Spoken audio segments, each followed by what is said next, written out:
magic half, not just go there and then fall down. In 5, 4, 3, 2. Tonight, almost live, it's America Tonight. 30 minutes of TV on the UBS network, located on the UBS Broadcasting Mall in Alta Coma, California, the unfinished furniture capital of the world, with the Jay Longtoe Ballet Company, who dance like the Indians, and one of them is Ms. Susan Cloud, who'll tell us about a new fast food big deal, and a special appearance by Mr. Arte Johnson, who came here because they didn't have another show to do, with the music of Happy Kind and the Mirth Makers. And me, I'm Jerry Hubbard. Hi, everybody. And now here's your host and mine, Mr. Barth Gimble.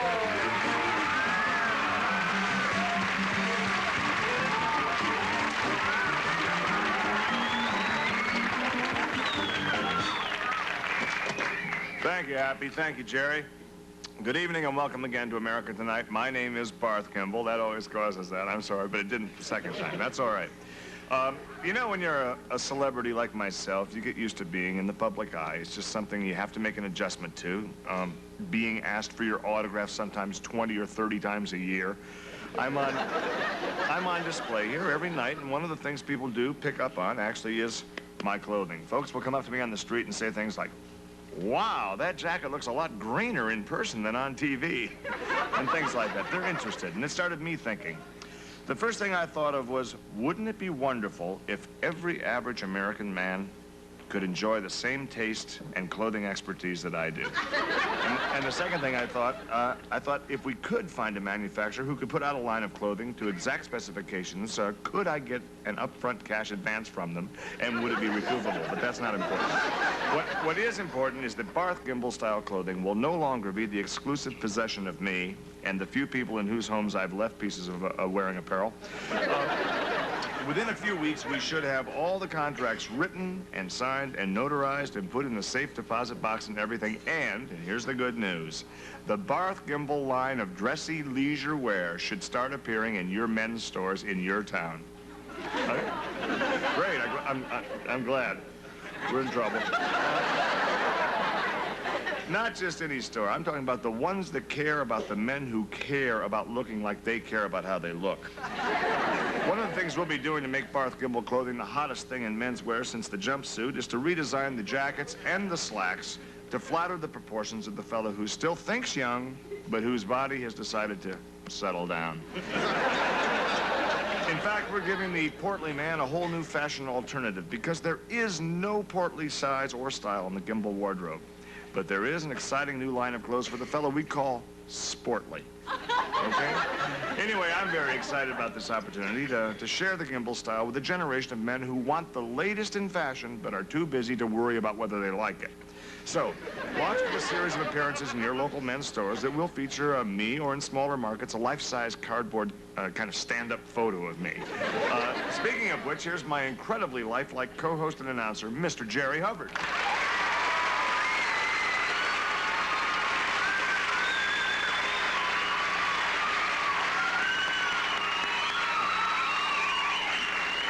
I must say, if this works out really well, we should have a Jerry Hubbard line of clothes, too, because you're a pretty sharp dresser yourself. Hey, well, thank you very much. You know, and appearances really count, no matter what they say.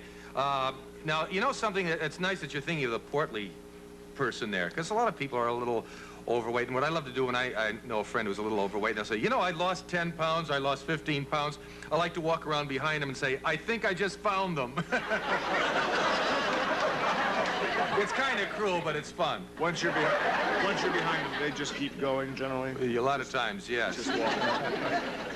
Right. Well, actually, the portly figure, I think it's important, both of us. You know, a lot of people say, you know, when they say you're not getting older, you're getting better. You know, I just say I'm not getting older, I'm getting bigger. I think it's a nice way to look at it. It's an interesting point, one we might want to do a special on. Yes. That's for a mind a little sharper than mine, I'm afraid. One of those science things, maybe on the educational network. Yep. My first guest tonight is part American Indian and, of course, part ballet dancer. And his company will be performing their Indian folk dance ballet at the Alta Coma Veterans Home this Friday night. And I understand tickets are still very, very available. Yes, indeed, they are. Apparently, they said if you come down now, you can have your choice of any place in the joint to sit. And that's good. Well, a lot of these people, I guess the walk-in trade will help out. Anyway, the ballet is called the Buffalo Cracker Suite. And tonight we'll be helping to narrate the dance's story for those of you who can't read the feet. Apparently, they tell the whole story like the hula does the hands. Yeah. So here's the Jay Longtoe Ballet Company with the Buffalo Cracker Suite, or the first meeting of the Indian and European man. All right.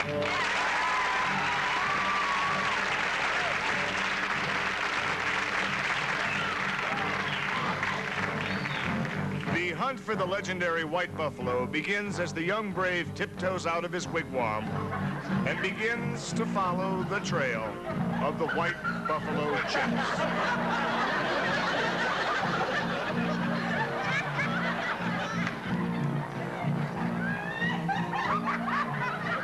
His bow and arrow quiver with anticipation, for if he can bring back the skin of the white buffalo, he will be chief and will be entitled to marry the most desirable loincloth in the tribe, Princess Loving Fox. He grows hungry and eats of the strange plants that grow along the way. Suddenly, his moccasins become very amusing. He believes they know where a white buffalo is hiding and begins to talk to them. He is angered when his moccasins do not answer, so he kicks them off, and they run away. There they go, being kicked. Now he chases his shoes, which lead him to the cave of the white buffalo. There he goes in the cave. Right? He shoots the white buffalo, apologizes to his moccasins, and he becomes chief of the tribe and father to many little long toes.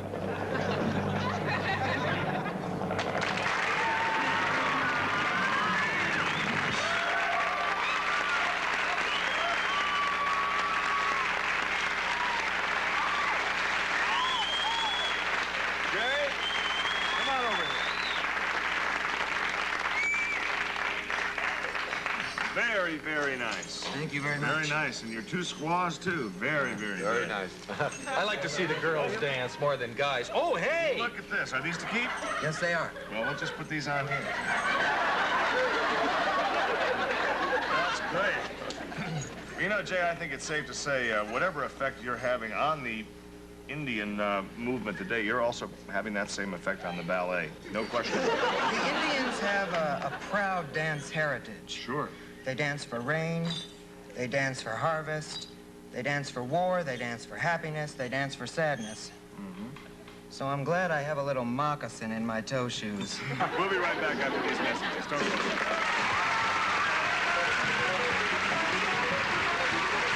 CBS has agreed to do a pilot show of a great new idea, which happens to be my own, thank you. It's sort of a modern version of the $64,000 question with a big-name celebrity to boot. We've chosen tonight to do a segment of the pilot because, well, we have a big-name celebrity to boot, and we also thought, heck, why not kill two birds with one check? So here's a sneak preview. I hope you like it. It's time for everybody's favorite game show, Close Encounters of the Third Type, where a celebrity and an ordinary person off the street answer questions for big, big money. Now here's your host, Barth Gimble.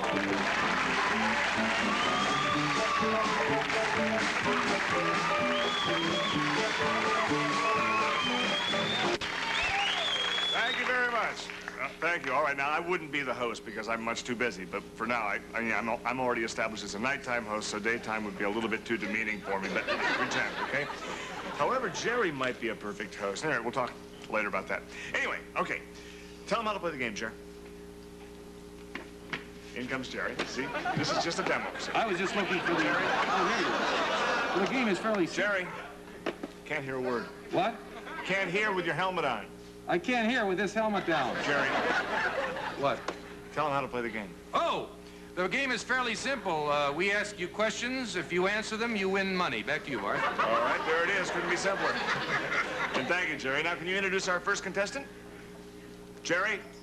Jerry, can you introduce our first contestant here? Can you introduce our first contestant? Right. Okay, our first contestant is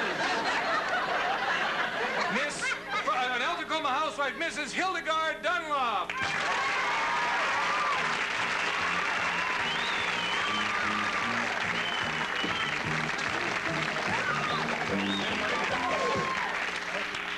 Okay, welcome to the show. Nice to see you. And her celebrity partner, that fabulous, famous comedian, Mr. Arte Johnson.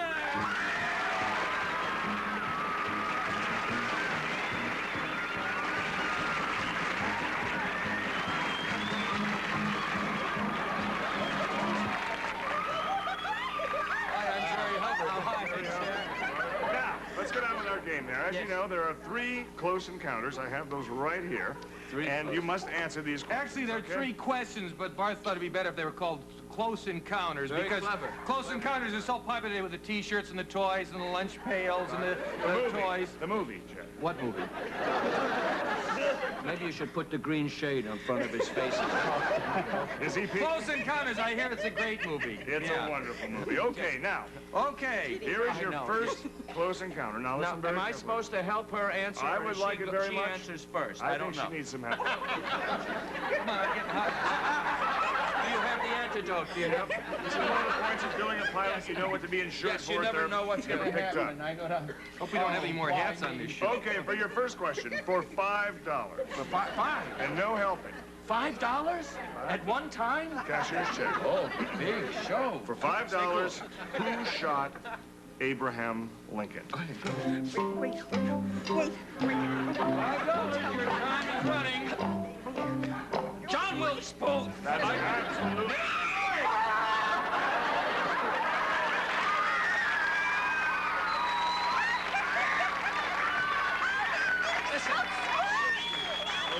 It's a good thing Wait a while. Can I give her the $5 and you let me go home? I love it when they Go kid further. like that. I don't think I could stand a $10 hug. All right, it's too easy anyway. The answer was Grant. I think anybody would have known that. Jerry, nice question. It's a good thing they didn't ask. Harry Grant? It Which was Grant? Who's buried, and Jerry wrote it. Okay. It's a good thing you didn't ask where Lincoln was shot, because a lot of people think he was shot in a temple. Actually, it was a theater. That's a joke.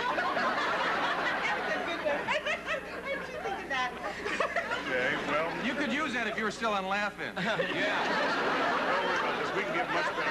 Okay, go to did we give him the series. 15? Yes, now what We're happened? going to give them the 10, and we're going to go on to the big one here, number 3. This is Okay. our 3rd encounter. Okay, we're not going to do the 2nd encounter. We're going to go right ahead to give you the $15, the $10 actually. And what you can do is you can either keep the 10 and the 5, a total of $15, $15. or you can go for the close encounter of the 3rd type right here, which is worth $10,000. Oh,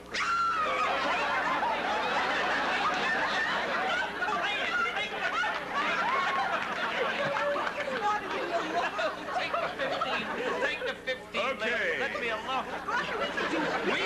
We've done well up to now, haven't we? Already here's the part I think you're going to enjoy, because at this point, they both are going to go in our isolation booth so that you can have your question answered perfectly. Now, here's our booth. An isolation booth? And you're both going to go in there. Okay, Sarah, you want to open This that is up? an isolation booth? Yep. Did anybody tell you it looks like a telephone booth?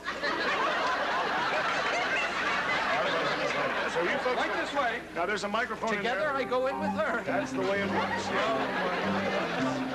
Oh. No cheating now. This is great fun, huh? This is the part I loved it. Okay, now, Artie and Mrs. Dunlop, can you hear me?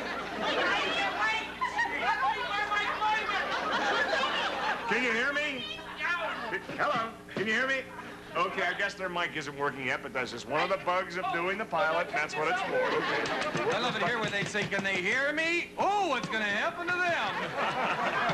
Well, not happening? Okay, audio, make a note of that.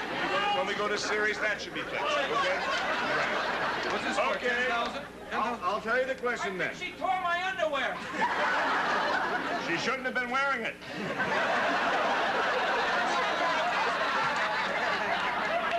Okay. James K. Polk was our 11th president of the United States. Yeah, For $10,000. that's right. No, that's not the question. No, there's more. For $10,000, give me the date of President Polk's birth Polk's birth and name his entire cabinet. Good luck.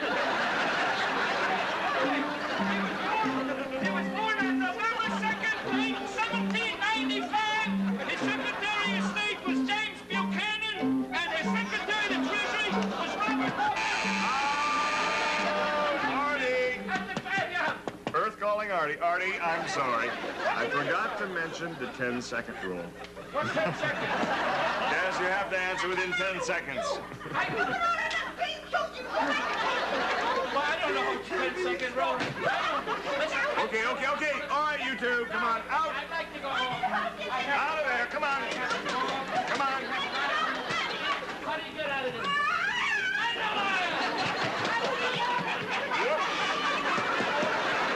Props. We got trouble right here, too. Okay, Hildegard, or whatever, you seem to be stuck in there. That's unfortunate, but that's what pilots are for. We'll fix this thing by the time we go. I think they're both losers anyway, especially Artie in this case. But be sure to watch them if we ever go on the air. It should be an exciting show, and we'll be right back after these words.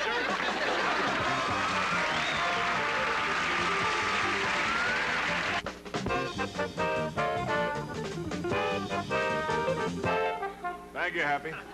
We're back with our special guest star, Mr. Arte Johnson. How about it? Isn't he wonderful?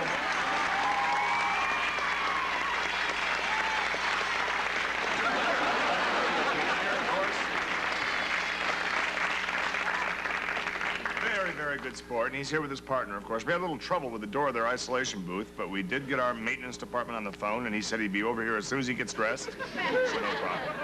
In the meantime, the last time our next guest was here, she was unemployed and looking for work. She didn't find any, so she created her own. Used the old head. Please welcome Miss Susan Cloud.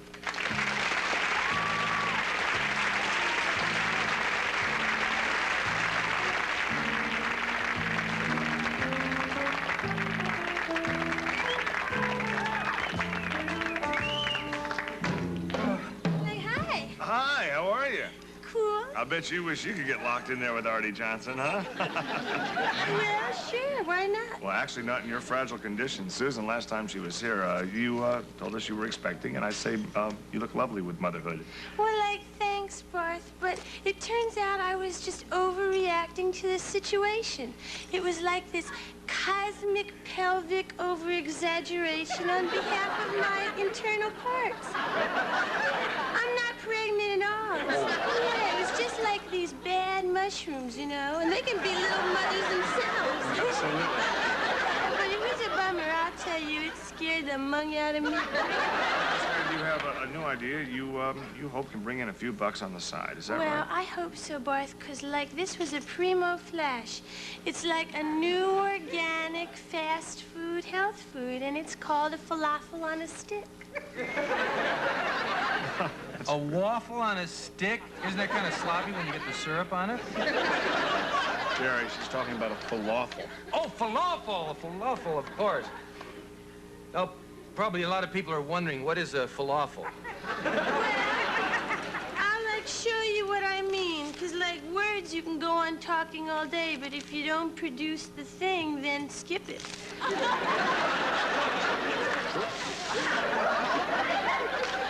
that look mundo yummy? It looks like a dress shield on a clothespin. What is it? Well, it could probably work as that, too, in the off-season. It looks like a nose, yeah. Yeah, well, this is like the falafel on a stick. And the outside is called the pita. Okay. Probably because Peter Lawford ate one in a movie with Betty Davis. Maybe not. And it's like the little jacket. And then inside the jacket are the garbanzos. And those are called falafels. I'll be darned. Yeah, they're like little garbanzo beans which have been through it all, you know? They're like one with the essence of the word mashed. Okay. And then this stuff, like moisture substance, it's dripping all over my life. Right. You got me. What is it? It's good, though. Well, part of it's detergent, but part of it is tahina. And tahina is like... Well, you can get it. Did you work on my parents' lawn one summer? No, you're thinking of another fellow. Oh. Well,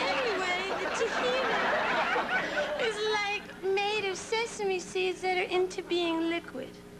Listen, it sounds like you could be on the verge of some very major income here. I'd like to hear a little bit more about that. Either you could come back on the show next week, or maybe why don't we have dinner tomorrow night, huh? That would be far out. I'd love to come back next week. Good. We'll do that.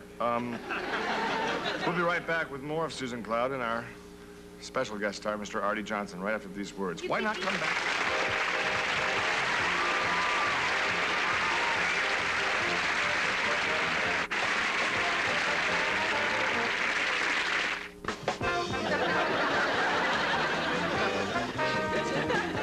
Thank you, Happy. Well, that's all the time we have for tonight. I want to thank my guests.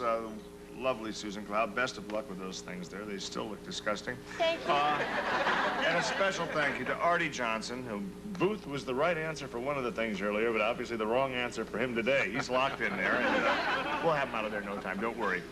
Please make sure you watch Close Encounters of the Third Type when it goes on the air, and we'll have a lot of celebrity guests on that one, although probably not Arte Johnson. That's it. Thank you and good night.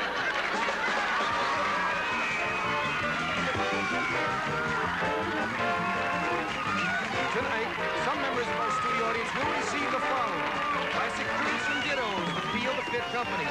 Pants to make every woman feel beautiful in sizes 3 to 13 and 8 to 18. And Lillian Vernon's catalog gift certificate. Jewelry, gifts, decor, personalized items, and things from practical to whimsical. Furnished by Lillian Vernon. And Skin Quencher by Chapstick, the new fragrance-free hand and body lotion that softens, soothes, and comforts your skin. Skin Quencher. I hate that sand. Tonight at 11 on Monty Python, politeness pays as a truly courteous murderer charms the members of the court and gets a truly marvelous sentence. And next our feature, The Savage. Paul Rubens as Jay Longtoe, Devine Tyrus and Vera Tuning as dancers, star Hester as Hildegard Dunlop, and a special guest appearance by